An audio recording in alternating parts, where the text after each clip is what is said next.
So Gurudev from Bamanpur, which is Brahmanpur.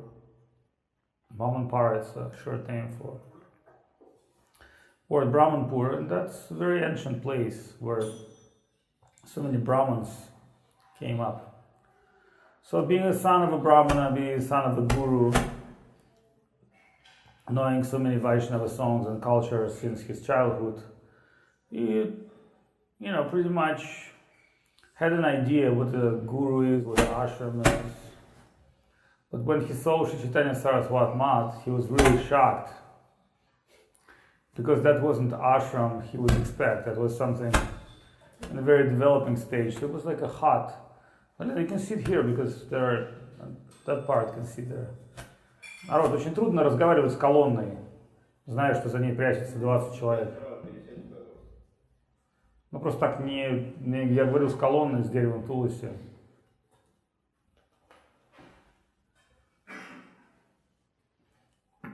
Okay. It's okay if somebody hiding, that's good. So, Srila Gurudev thought, well, I'm coming to ashram to some man who has numerous wisdom, and I feel it's in my heart, that's what it is. But when he joined Math, he saw, well, it's a very humble hut. It's not even Math, just like we're now moving to the new land. Just imagine if wouldn't be any buildings there, anything, just like a forest. You would say it's a kind of nice place, but where I'm going to live, where I'm going to stay. So Guru Maharaj lived in a very simple hut, and the bamboo pole with the flag. And then some brahmachari sees Srila Govinda Maharaj very, not disappointed, but bewildered, where I'm coming. He's telling, well, inside a very big sadhu. Math may be small at this point, but at that time, Srimad Chaitanya Saraswati, great poetry of Sri Chaitanya Saraswati was composed by Srila Guru Maharaj. But still, he's in a hut with bamboo pole, and he's admitting first very few disciples. So Gurudev coming to him, and he see beautiful golden boy, very smiling, very charming. And he asking, who are you? And he said, I'm Gaurendu, Govinda. His name is Dharma. Gaurendu came in initiation, so he was that time Dharma. So, anyway, he see this boy is very beautiful, and they start exchange, and Gurudev felt some heart-to-heart connections with Srila Sridhar Maharaj. But then Srila Sridhar Maharaj understands by talking to him that this boy knows too much. See, it's an offense to know too little, it's an offense to know too much. Because once you know too much, it says actually in the scripture, once you start reading too many books, you may lose faith. If you don't get enough knowledge, you also may lose your faith. So you have to have just enough knowledge to get you going in a spiritual plane.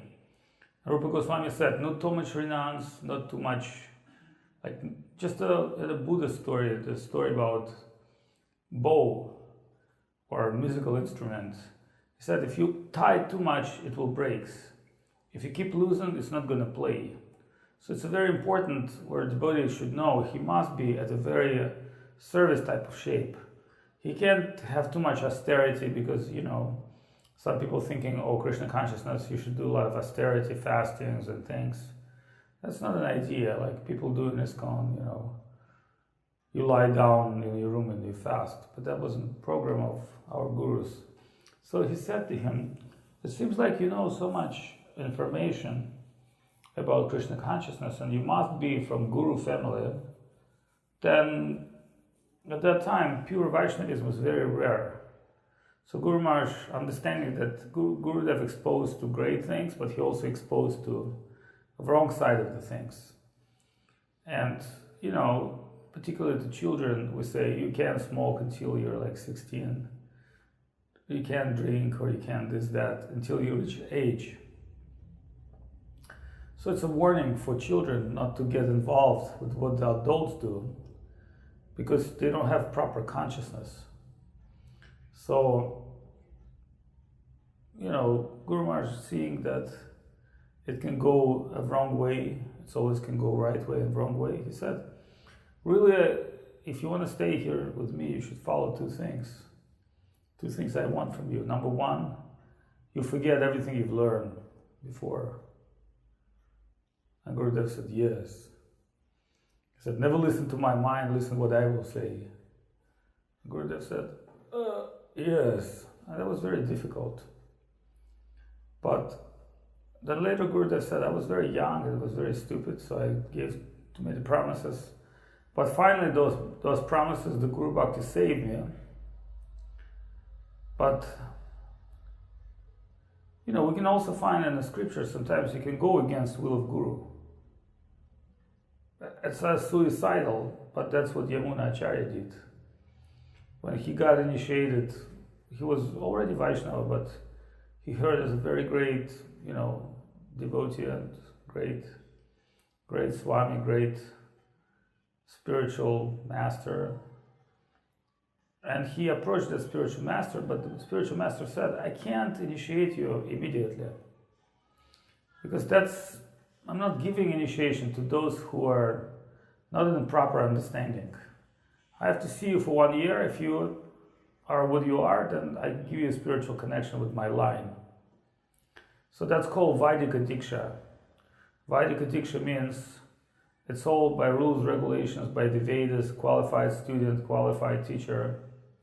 But we also know there's a Tantrika Diksha. Tantra is Tanushya Trayate.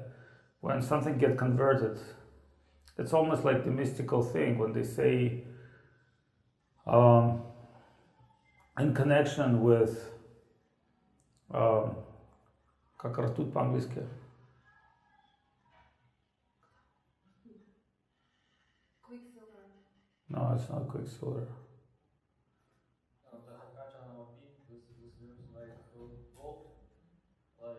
Yes. Yes, but anyway, there is that's very dangerous. What's in tournometers? That's very dangerous metal. Yes, the mercury. So, mercury is a very mystical. It has some connection with Lord Shiva. It's a very mystical metal. A proper alchemical process, mercury with connection with other metals can make them gold. Mercury, ртуть может делать золото. So mercury can produce gold. But, there's a special conditions. So, at certain point, the mercury can produce gold, and at a certain point, mercury is the worst poison you can ever have. So many alchemics, they would use the mercury as a medicine, and also still is an Indian medicine. And Chinese empire also used mercury, you know that. In Chinese world, mercury would be a mystical metal which gives you so much power. So, but the point is not alchemics, the point is that the proper usage of a substance, if poison can become a medicine, medicine can become a poison. So, Yamunacharya went and studied under a great Pandit, and that was Vedic initiation. So at 1 year, showing how great he is in Sanskrit and scriptures, and he's a super advanced soul. Then also he knew how to follow Guru. He showed total loyalty, total self-sacrifice, self-giving. Guruji decided, I'm giving you the mantra. I'm giving you Diksha Upanayana. So, Diksha, the Sampradaya, Vaishnava Sampradaya is we're getting initiation one way, but other Vaishnava Sampradayas, they're getting another way. For instance, in other Sampradaya, they take Tapa Samskar, they light up conch shell and fire, put in your body marks of Vishnu. That's called Tapa Samskar. They also do in Thailand, monks. They do all the tattoos and things as a part of protection initiation. So something keeps you remember. Samskar means to keep you remember. So it makes you remember who you are. But it would be very fashionable amongst Western people. They all would make tattoos with tilakas, lions, but in Gaudiya Sampradaya, that's taken on a different level. It's heart-to-heart transaction. It's something more deeper than just the physical self. Soul need to be connected.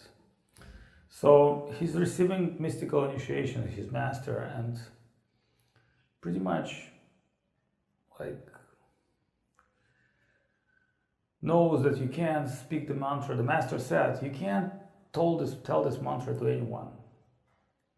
This would be offense.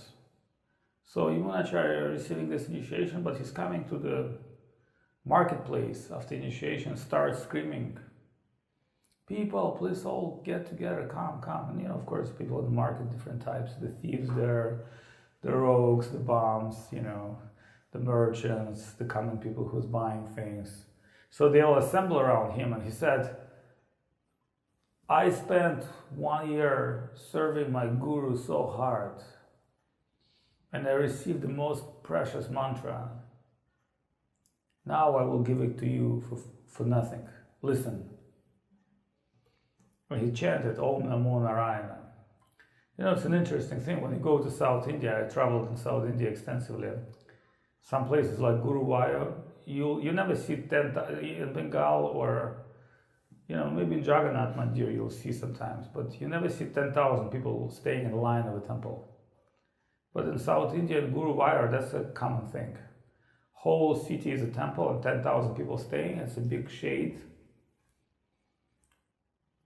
And there's mantra, Om Namo Narayana, Om Namo, the whole city vibrates.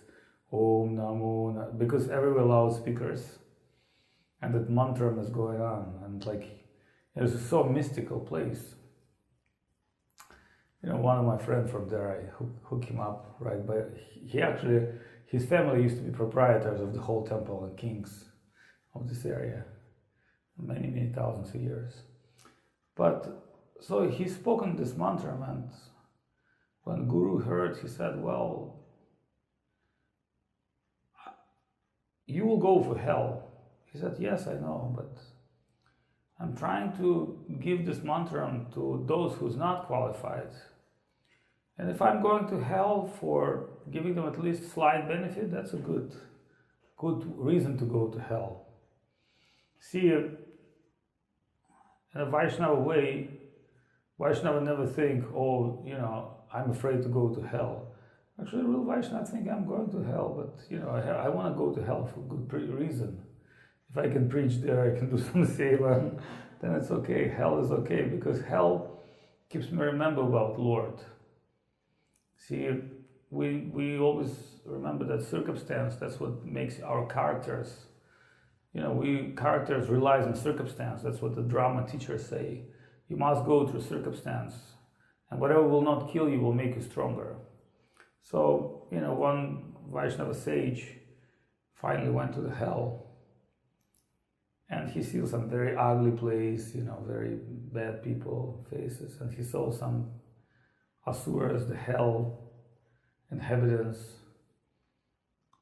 and he see the very ugly creatures, Lord of the Rings, orcs looking and he started chant Hare Krishna, or Namo Narayana. And they said, what are you talking? There's no God, there's no Narayana. If there be God, why are you here? I said, no, you don't understand. The only reason I'm here because of this God's grace. It's also grace on you. So he started preaching to those guys, and finally they got converted, and they're like, Hare Krishna. You see a whole bunch of guys with horns and he's teaching them the songs and dance, and they're very happy. They've got some, relief, some hope. Maybe they're in this very bad condition, but going towards perfection, that's the way. So when Gurudev heard from Srila Guru Maharaj, he was very much thinking, for forget everything I know, but I know so many good things. How I should not follow my mind. I got pretty sharp mind. What is it like?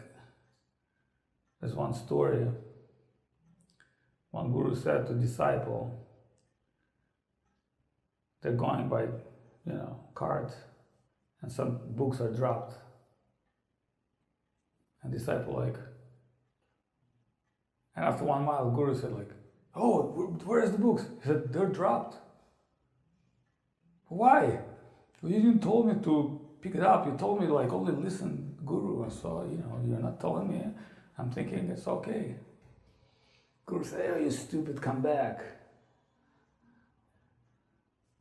Because the disciple think, I always have to follow every word of my guru. So if something dropped from the back, my guru didn't tell. Then finally, they keep going by the bullock cart and guru drop. And the disciple thinking, well, he didn't tell me to pick him up. He just keep going. So Gurudev thought, he knew many stories like this. He was thinking, when I should surrender and when I should use my brain. Maybe my guru don't know how to make tea. But I know how to make tea. I can make him a nice cup of tea. Then I can use brain. So everything's according to expertise. See, our position is like this. We're learning from our devotees. And we're learning from our teachers. And interestingly, Gurudev said, there's one sloka. You should learn from Guru only what is good. You say, well, Guru can give bad examples. Just like almost father and mother, father, he can teach children, be very nice, be very patient, be very nice, be very patient. But when father see mother, she's very late, she cannot put things together, she cannot cook, mother come on, and children say oh, should we also learn that? So it says in scriptures, you should learn very good things, and not to see things which you not accept beneficial. So it's an interesting point talking about Guru. Narada, who's a great sage who can travel through space, he Guru Vedavyas. And Vedavyas reading all the scriptures, all the books. All knowledge you gather together. But Narada chastised him. Just imagine, you're doing so much service, you're putting all the world knowledge together, in one internet big file. And here's your guru coming, looking at what you've done, and it's you think it's miracle. You say, I'm chastising you. You say, why? He said, because you haven't show what's the most important. That's also happens sometimes. So Vyas chastised Narada. There's Aham Veti, Shuka Veti, Vyasa Veti, Naveti Vasa, Shiva's famous sloka. I know Srimad Bhagavatam. Shukadev Goswami knows Srimad Bhagavatam, but whoever wrote Srimad Bhagavatam, Vedavyas, he may know, he may not know. And you say, how possible?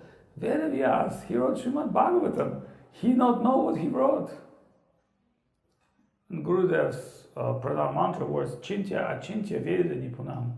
Conceivable, inconceivable, everything known. So, conceivable and inconceivable, that's the two things we always have to deal, because in an absolute way, there'll be always things absolute. We will never be able to grasp all divinity in our mind.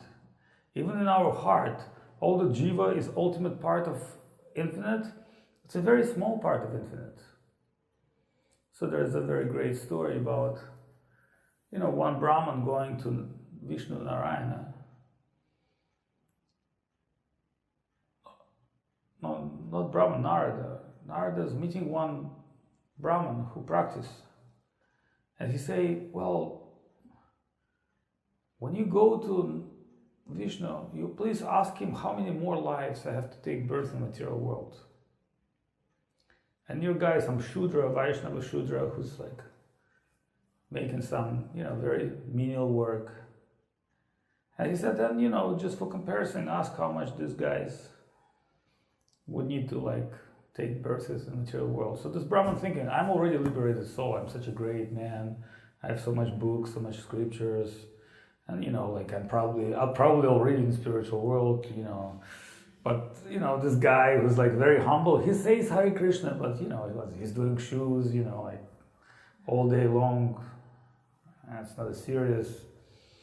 So Narada, he's flying to Vishnu and has some business with Vishnu, report him things about demons and sages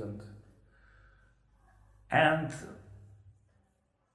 almost ready to go, but Vishnu asking, well, my dear Narada, it seems like you forgot some things. Oh, what do I forget, Lord? Well, you forgot those questions of the devotee of mine, the Brahman. Oh, yes, thanks for reminding me. By the way, I didn't thought it's serious and important, but how long this Brahman is supposed to stay in the material world? Because he thinks he's already out. Vishnu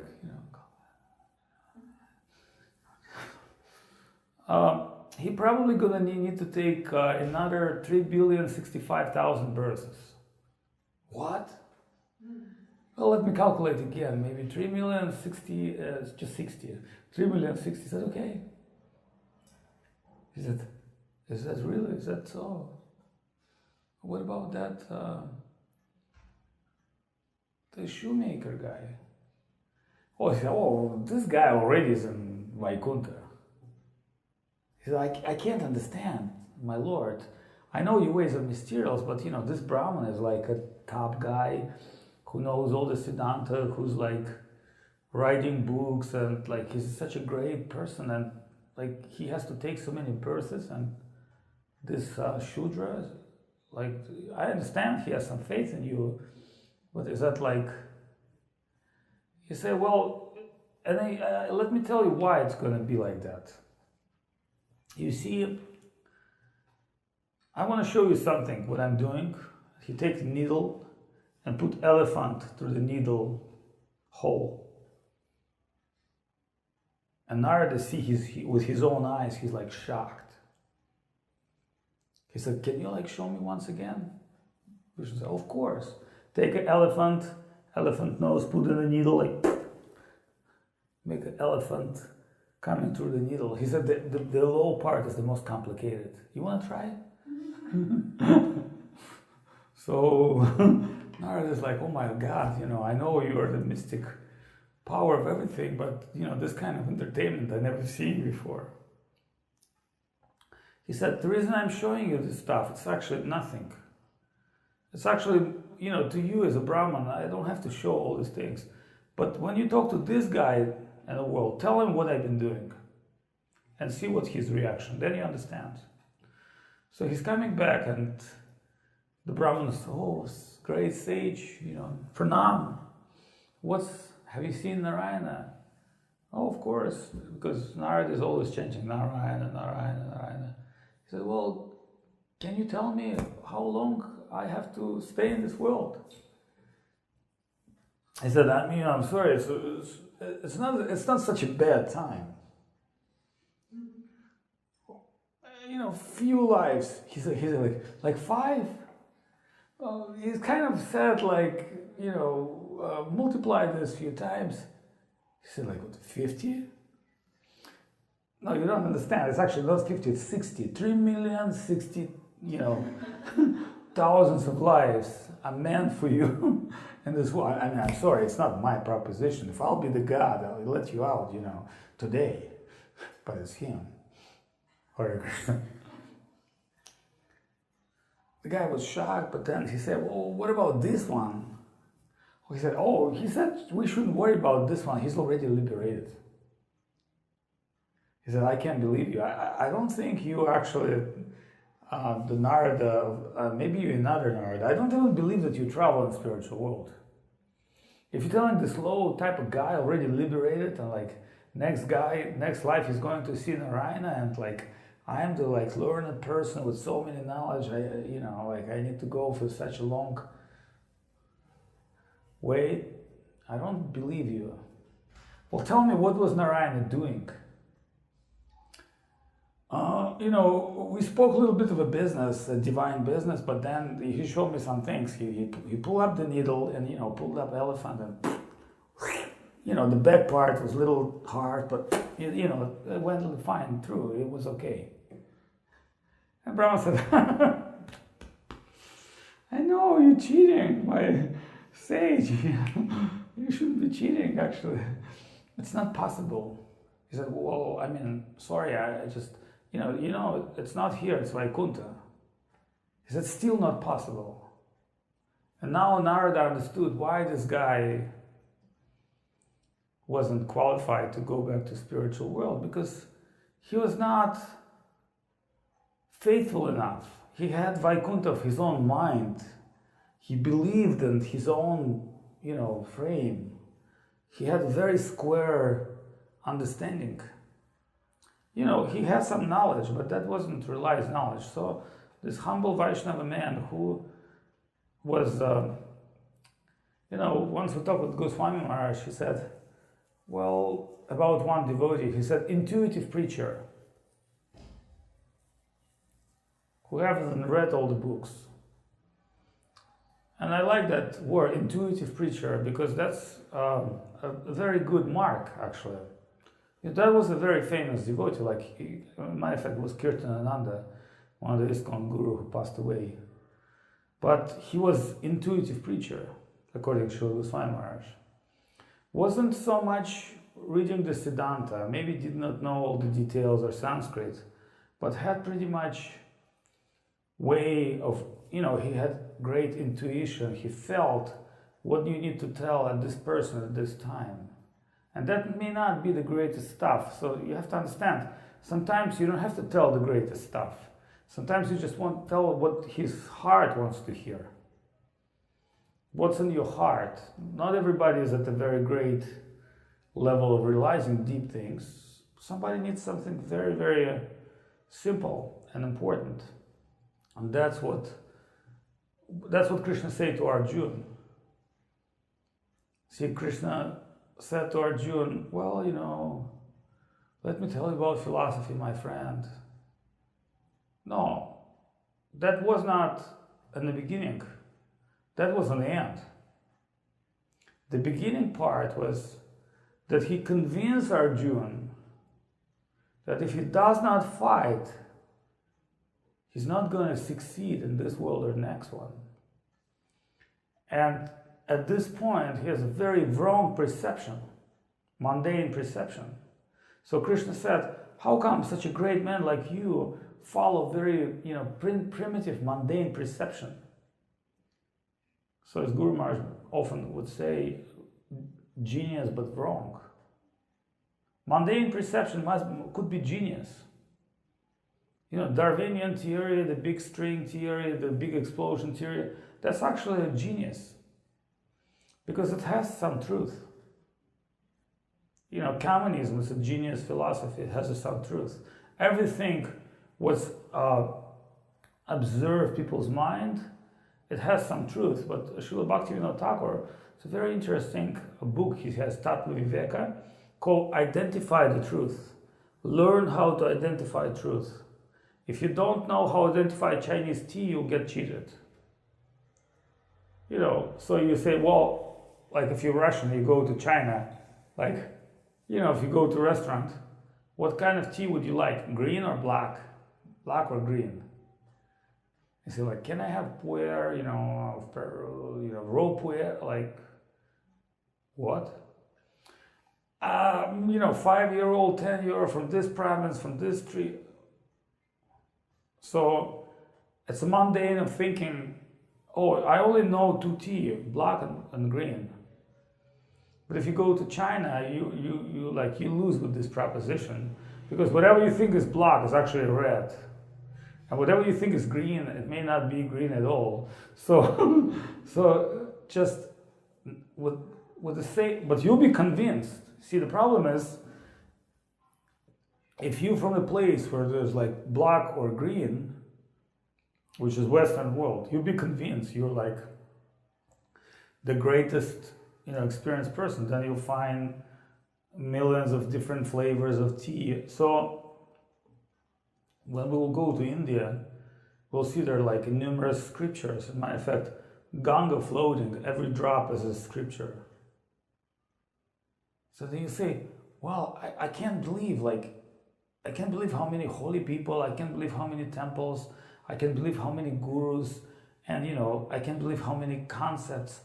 One worship Hanuman, another worship Ram, and the third one's Ma, like everybody worships something and someone. And everybody, like in India, you go to Kumbh Mela and they're like, I don't know, everybody start praying, and like you hear like billions of different praise, and you think, oh, I've seen fire sacrifice. When you go to Kumbh Mela, there's like, 5 Brahmins from Varanasi, and there's like 500 priests under their direction. And they're doing sacrifice with fire every day, with 500 Brahmins. And one they're like old stand. That was very fine. It's like sportsmen.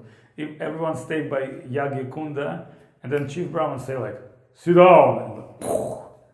And he said, mantra start. The mantra starts.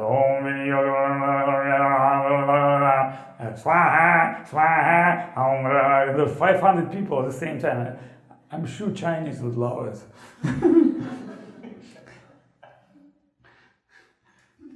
Then I said, well, that's what we got to film it, because, we can show it to people from ISKCON or our mat, we're burning fire, 3 guys, burning fire. But here's like 500 guys, okay?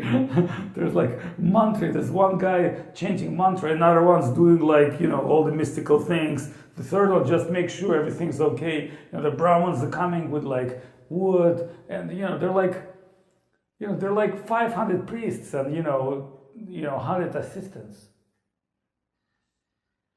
You say, how is possible? Then you understand that was like a normal day in the Vedic society. The king. It would be like, if you read the scriptures, do you understand? King made a sacrifice. He invited every Brahman from his country. And you know what? He gave to every Brahman dress, gold. Just imagine, like, opened up treasury, give everything. It's like every Brahman happy. He give the cows, everything. This is the rules. Distribute the wealth, and finally the Brahmins, the good things about Brahmins, they're always losing the wealth because they cursed. So fine, Brahmins after some time become poor again, and king, he takes more wealth in taxes. That's how it works. So by distributing, you get in more. People don't understand. They think you have to suck in, you have to hustle, you have to take. They don't understand. It only works when you give. You have to be giver. Just like I said to Subal why he can't drive. I said Paramananda maybe attracts money. Like Nalina attracts tea. Bhakti Lalita, she attracts some, spiritual things, but he's attract asphalt. You understand? It's not that he falls down, it's just asphalt jump on him and embrace him. And he does all the time. So even if he's gonna ride like scooter with one leg, he's gonna asphalt will embrace him. Because that's what he's attract. No, it's truth. It's just some people are meant to be dead in car crash. Sorry, not sacrifice. Some people just born to die in a crash. Some people are born to die, rich. Some people die, so we have to know. So when Gurudev wants motorcycle, Guru Maharaj told him, start with cycle. Gurudev wants 2 things, rifle and motorcycle, and Guru Maharaj canceled both. He said, cycle and stick is going to work for you good. So then Gurudev ended up with wooden stick and cycle. Instead of, he envisioned himself, as a young boy, he's with the rifle, driving motorcycle. But Guru Maharaj said, cycle and stick is good. So he thought, well, that's what my guru gave me, a cycle and stick. So he's got the cycle. And that was good, actually, because Guru Maharaj could see driving is very dangerous. And he would not want Govinda Maharaj to be hurt by anything. So he's specifically cut off this opportunity. But when Mahananda Prabhu came to India, he drove motorcycle all over the India. You remember? Mahananda Prabhu used to get on a motorcycle, drive to Kolkata for 2 hours on amazingly crazy road. So people don't know that Mahananda Prabhu, he used to be all in all for he's still all in all for us, but now he's Madhusudan Maharaj. But before, he was the man who would greet everybody at the gate of Chaitanya Saraswat Math and take care and do things and manage them. What he did is an amazing service, and he stayed 20, he ate the same Indian food for 20 years. It's fine with him. So anytime you say Madhusudan Maharaj, how are you doing? Okay, fine. He would eat Bengali rice with chili and salt and lemon. But he wouldn't care. He's just such a sold out, he's one of those British officers who colonized the world, sold out British to the crown, and they fought for the crown, did everything. Guru Maharaj called him perfect gentleman.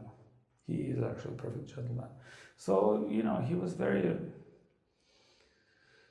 very much trained in this particular style because he connected with Srila Sridhar Maharaj, and Srila Sridhar Maharaj told him, you go and serve Govinda Maharaj.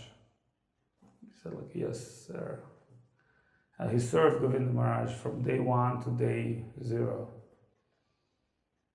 And he's doing it today. So, I called him up a couple of days back and said, how are you doing, Maharaj?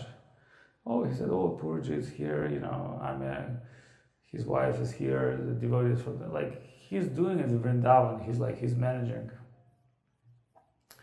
And I'm thinking, he's very lucky man, lucky soul. Coming with British film crew from Tajikistan and Afghanistan to India first time. And then just, he was an accountant and never thought. And then he's just got Prabhupada's book, and as he read the book, he's just here's my domain. That's where I have to serve. That's where my life is. That's a wonderful life, being converted that easy. So sometimes Guru have to preach hard. Sometimes it doesn't have to be like that. Just Jesus Christ, he met some of his disciples. One man was fisherman, sitting at the pond fishing.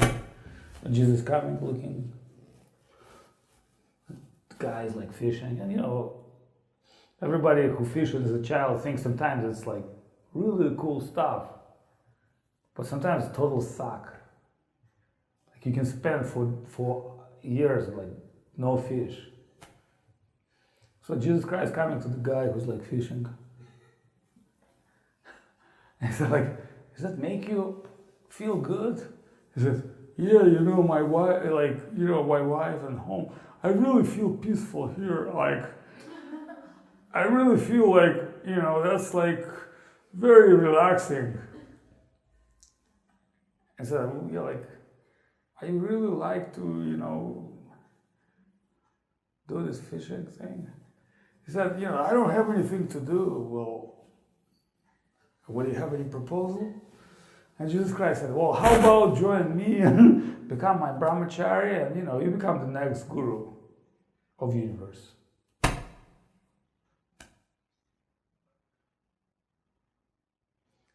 Just imagine if you see first time in your life someone who will give you such a unique proposal, drop everything you have, drop your fish world, come with me, we'll die together.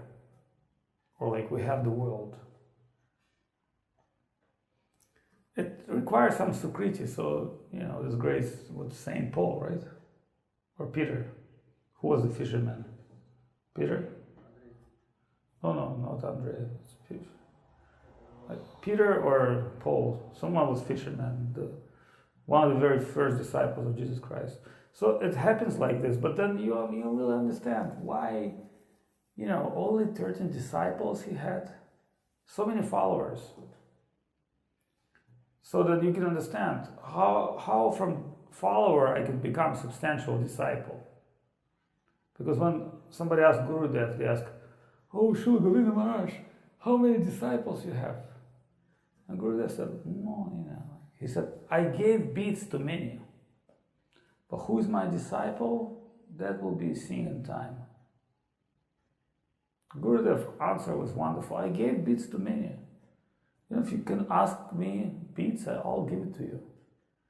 But a disciple, there can be never many disciples. Jesus Christ had 13.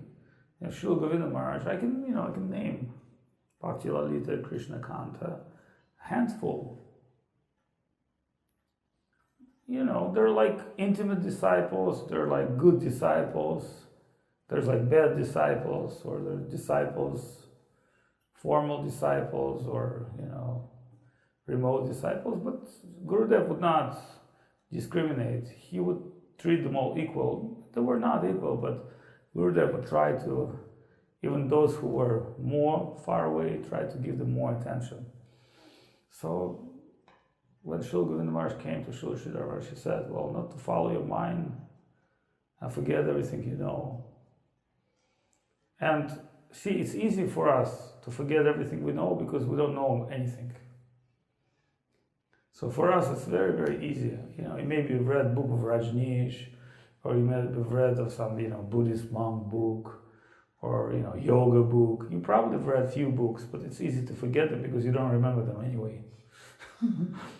But Gurudev had quite good memory, Like sometimes he would quote some Panchatantra or some other book by memory, and he would say, I've read this book in the school 40 years ago, or, I've heard this book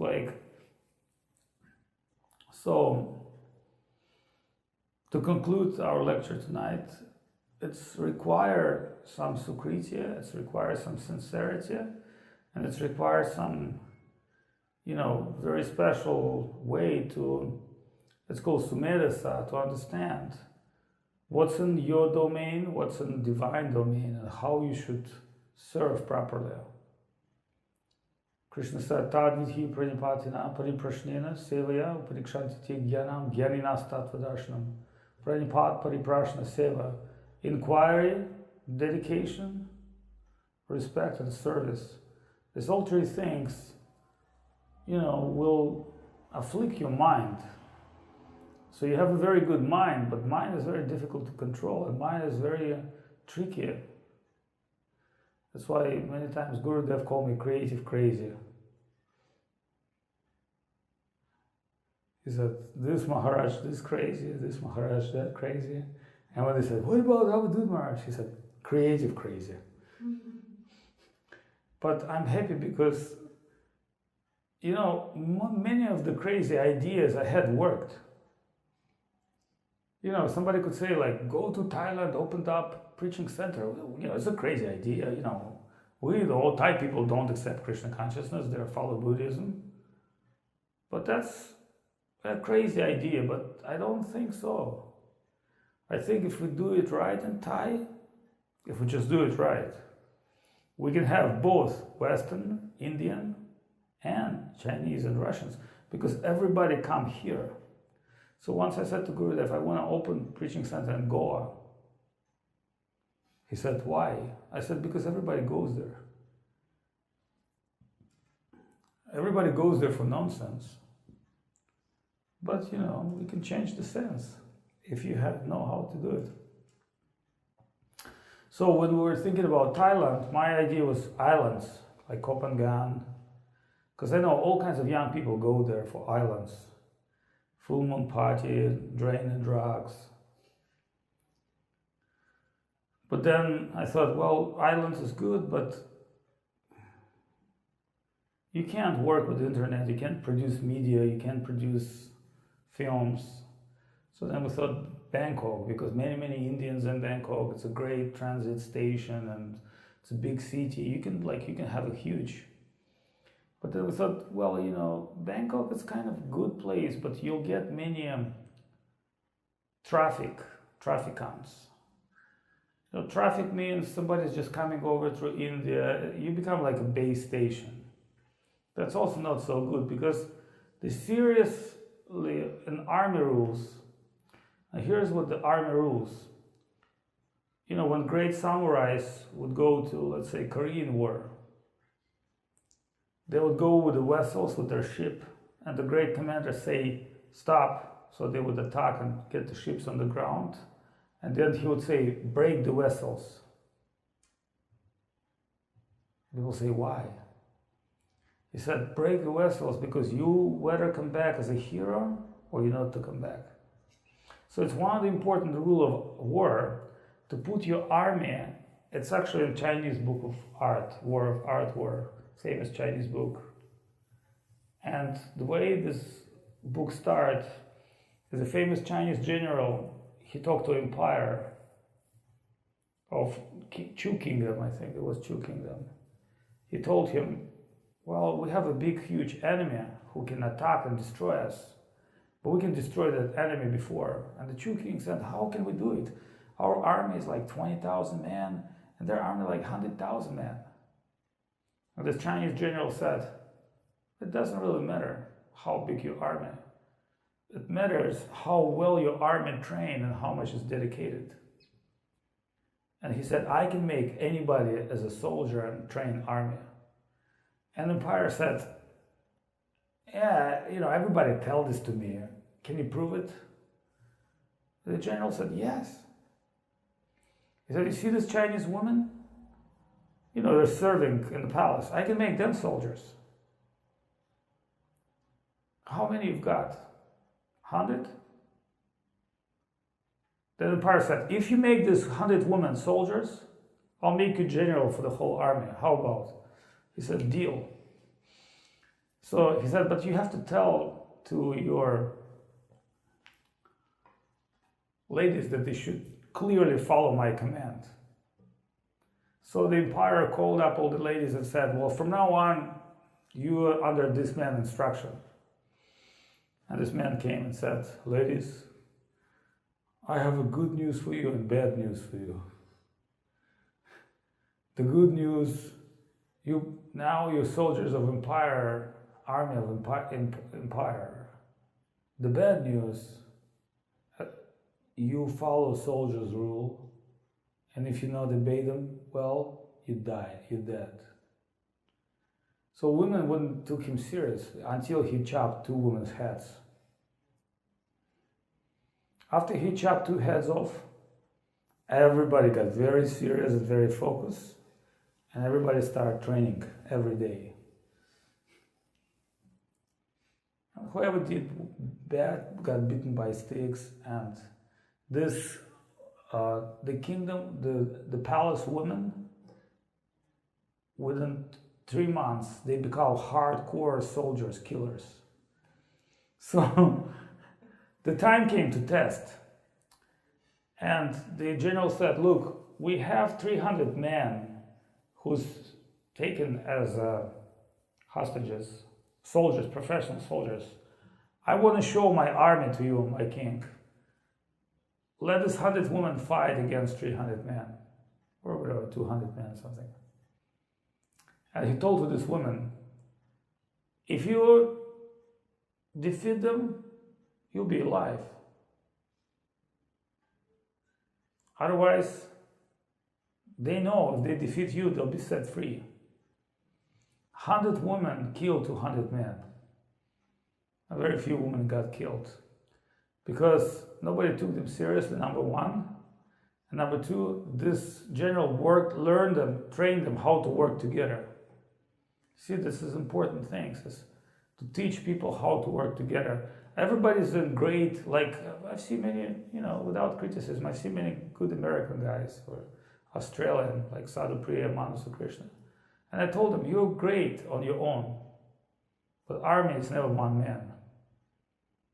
You have to be great, learn how to work with others. That's what makes you strong. It's a Chinese system actually as well. So the important parts is not only be great on your own, because if you look at American films, the rainbow guy who's like fighting alone, that's not the real war. Real war is 300. You fight as one. So it's important not only have your individual way of serving, but what Srila Gurudev really would admire, he would admire to see how devotees work together in cooperation.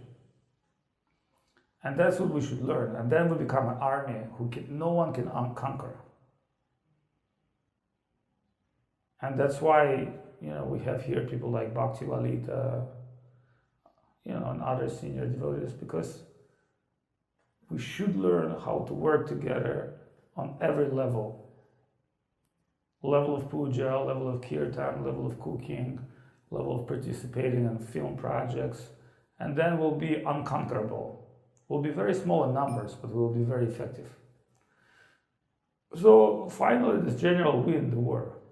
He conquered 100,000 man army, and he's become number one. He written the book called Art of War in China. This book studied in every American military academy. You know that? It's a very famous book. It only has 10 rules. The whole book of how fight run in 10 rules. So rule number 4, you put your army in a position that it cannot retreat. Die to live. This is Guru Maharaj's slogan. Do you understand? You burn the bridges. You don't have backup plan. If you have backup plan, you're not soldier. You're going to run back. You have to understand. You're coming to Krishna consciousness with one-way ticket. There's no ticket back. You may have trouble along the way. Things might change. But it's got to be one-way ticket. And that's one of the rules of spiritual life. If you think, I'm not going to do, I'll do next life, you're not going to last for long. So there are a few rules you learn about spiritual life, and 2 rules Gurudev heard from Guru Maharaj: not to think you're that great, you know so much. Forget about that. Second rule is not to so much trust your mind, especially when it comes to spiritual logic. You may trust your mind when you do service, as your mundane qualifications. But when it comes to spiritual thinking, things are not work the same. Things may work opposite. And that's a big trick as well. So it's time to finish. My Dandavat Pranam. Hari Haraya Nama Krishna Yaduvaya Namoha Yaduvaya Madhuvaya Keshivaya Namoha Gopal Govindaram Shimadu Sudano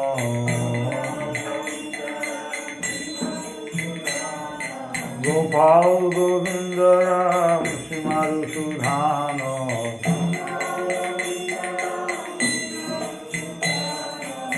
Giridhari Gopinath Modana Mohano